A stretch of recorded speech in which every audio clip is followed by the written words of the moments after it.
Buenos días, soy Juan Pablo García Íñiguez, trabajo en el Hospital Infantil Miguel Servet de Zaragoza, pero vengo en representación del Comité Ético de Investigación y bueno, pues decir que para mí es un honor estar en esta charla, dando esta comunicación de esta mesa redonda y agradecerle a doctor César Loris, que es uno de nuestros maestros en cuanto a la investigación en pediatría, y parte de esta charla se basa en las cosas que hemos aprendido de él, ¿vale? Entonces, pues bueno, la charla en sí se titula Aspectos éticos de los proyectos de investigación en los que participan menores de edad. Y bueno, pues vamos a hacer un pequeño repaso de cosas que tenemos que tener en cuenta sobre la investigación en pediatría. Me gustaría empezar con esta frase, que es un poco bastante explícita de lo que ha ocurrido durante años en la investigación, a nivel pediátrico como a nivel de adultos. Entonces, pues bueno, como veis ahí, debería quizá haber comenzado primero con experimentos en animales, pero los sujetos más adecuados, los terneros, eran difíciles de obtener y mantener debido al alto coste. Y por tanto, comencé los experimentos con niños procedentes del hospital. Entonces, pues bueno, ya hoy en día nos parece esto una barbaridad. Esta es una frase de un investigador en cuanto a la inoculación de la viruela en pediatría del siglo XIX. Con todas estas barbaridades, luego hemos visto cómo ha habido una época oscura en la investigación, tanto a nivel pediátrico como en adultos, y vemos que ha habido auténticas barbaridades en la que quizá los pacientes pediátricos eran incluso los más vulnerables, y a través de mucha investigación, sin tener un adecuado seguimiento ético y legal, pues se han producido barbaridades. Con todo esto, lo que después se ha ido produciendo, después de los juicios de Nuremberg y demás, y toda la regulación ética y legal que se ha producido en investigación, pues bueno, quizá en la parte pediátrica ha habido un exceso de proteccionismo, y hemos pasado de tener una aberración investigadora, como habíamos visto, como el señor de la viruela, en el siglo XIX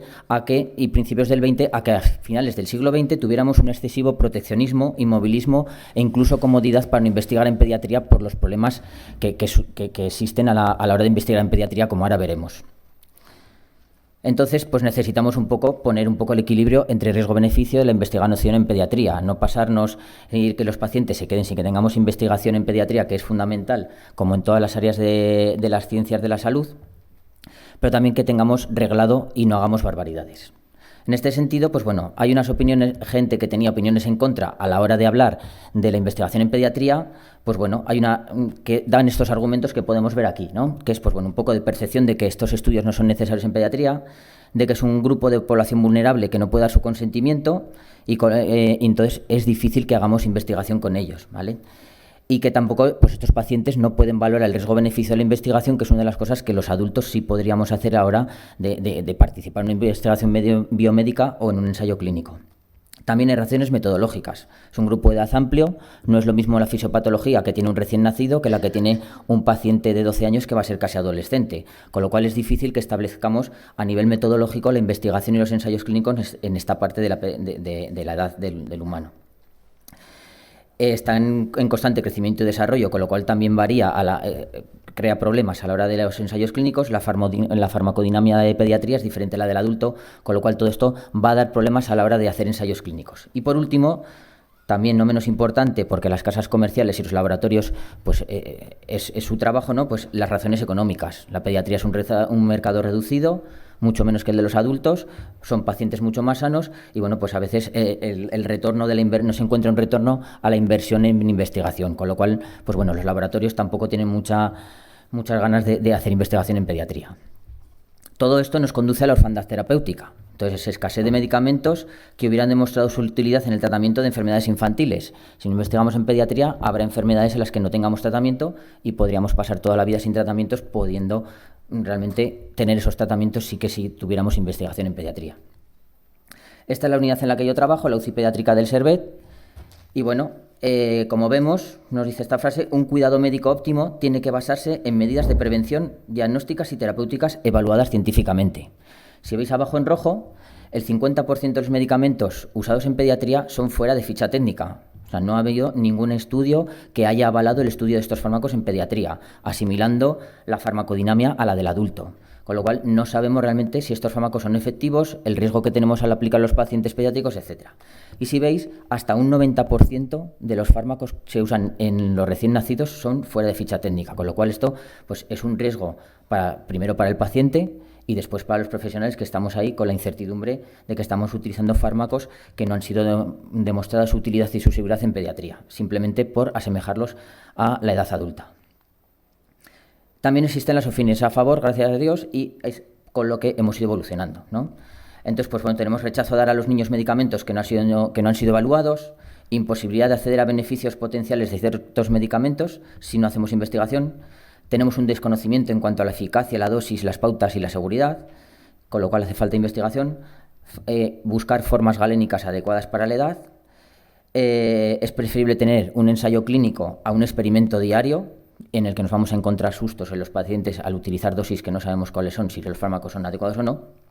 Y tenemos una paradoja, que pueden ser los pacientes, no estamos investigando en pediatría pensando que son pacientes vulnerables, pero los podemos volver más vulnerables de lo que son si están expuestos a medicación que no ha sido testada. Por esto surgieron iniciativas como esta de la Organización Mundial de la Salud, en la que se incentiva el estudio, la investigación biomédica en pediatría. También ha ido de la mano de la legislación, tanto a nivel nacional como internacional, para que, bueno, pues lo mismo, incentivar la investigación y cómo debe hacerse esta investigación en pediatría. Y de la mano de la legislación, pues va también la ética, en la que tenemos importantes iniciativas sobre cómo debe ser la ética en la investigación pediátrica. De esta manera, como vemos, la evolución de los ensayos clínicos, por ejemplo, en esta tabla, desde el 2006, que se hicieron 196 ensayos clínicos en Europa, hemos evolucionado hasta que en el año 2015 se llegaron a 473 y en la actualidad, evidentemente, sigue aumentando. Con lo cual, hemos pasado, como decíamos antes, de una aberración investigadora, como hemos visto la del señor de la viruela en el siglo XIX, a pasar a que en el siglo XX, finales del XX, principios del XXI que estamos, hemos pasado, pues con esta frase que es graciosa, ¿no?, de proteger a los niños de la investigación a proteger a los niños con investigación.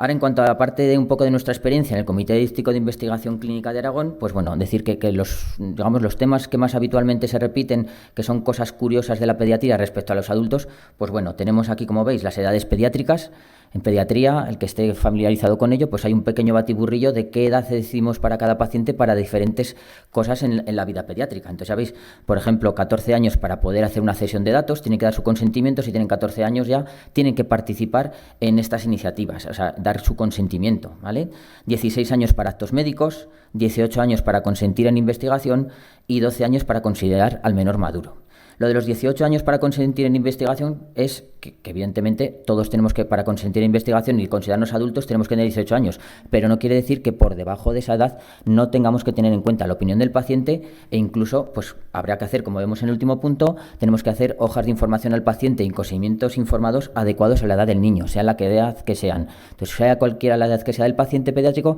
tenemos que informarle de lo que se le va a hacer y ya sea, pues bueno, incluso a niños que no leen, pues que se le pueden hacer pictogramas, dibujos en los que se les va a explicar un poco en qué consiste la investigación en la que van a participar, aunque evidentemente la principal responsabilidad y el principal consentimiento tienen que darlo los padres del paciente o los tutores. También nos enfrentamos a que vemos que en el CEICA cada vez evaluamos más cantidad de estudios que se dan en colegios y clubes deportivos, trabajos fin de máster, trabajos fin de grado, en el que cada vez se están involucrando más, están haciéndose estudios a nivel de niños, pues en cuanto a estudios, en cuanto a cosas relativas, cualquier cosa que se ocurra en el colegio, ¿vale? En cuanto a educación física, hacen muchísimos estudios, cada vez estamos recibiendo muchos más en el comité para evaluar. Y luego una parte curiosa también de todos estos estudios, pues bueno, se están haciendo cada vez más encuestas de hábitos, pues pueden ser hábitos nutricionales, hábitos de vida, deportivos, etcétera, en los que ya no solo involucra al paciente, sino a todo su entorno familiar. Y bueno, pues tenemos al paciente pediátrico integrado dentro de su estructura familiar y estos estudios involucran no solo al paciente, sino a toda su familia. En este sentido, para hablar un poco hay algunas iniciativas que han surgido, como la de Kids Barcelona, esta iniciativa en la que es una entidad en la que lo que quiere dar es a conocer los ensayos clínicos en pediatría y explicar a los niños y a sus familias por qué es importante la investigación en pediatría, en qué consiste, por qué son necesarios. Y bueno, donde encontrar información de lo que van a hacer, lo que consiste el ensayo y a lo que se van a someter ellos, los pacientes. Entonces, lo que vemos aquí, que estas iniciativas lo que buscan es enseñar y defender la medicina, la investigación y la innovación que mejora la salud y cura a los niños, promover un proceso de consulta en el hospital mediante la voz y la opinión de los jóvenes, hacer participar a los jóvenes en los procesos de investigación e innovación, así como la detección de necesidades pediátricas insatisfechas, y diseñar y realizar de forma pediatrizada todos los procesos que intervienen en el desarrollo de un ensayo clínico. Por ejemplo, el consentimiento informado, lo que hemos visto a través de hacerlos adecuados a su edad. Y para finalizar, como conclusiones, que la investigación biomédica en pediatría es imprescindible, aunque ha estado un poco dejado de la mano en los últimos años, que puede ser dificultosa por las particularidades que se dan en esta franja de edad y que evidentemente debe hacerse ajustada a la normativa legal y ética. Y aquí, si queréis, si alguien tiene interés en alguna consulta que se puede hacer, es la página web del Comité de Ética y el correo electrónico, por si alguien quiere hacer alguna consulta o tiene alguna duda. Muchas gracias, Juan Carlos.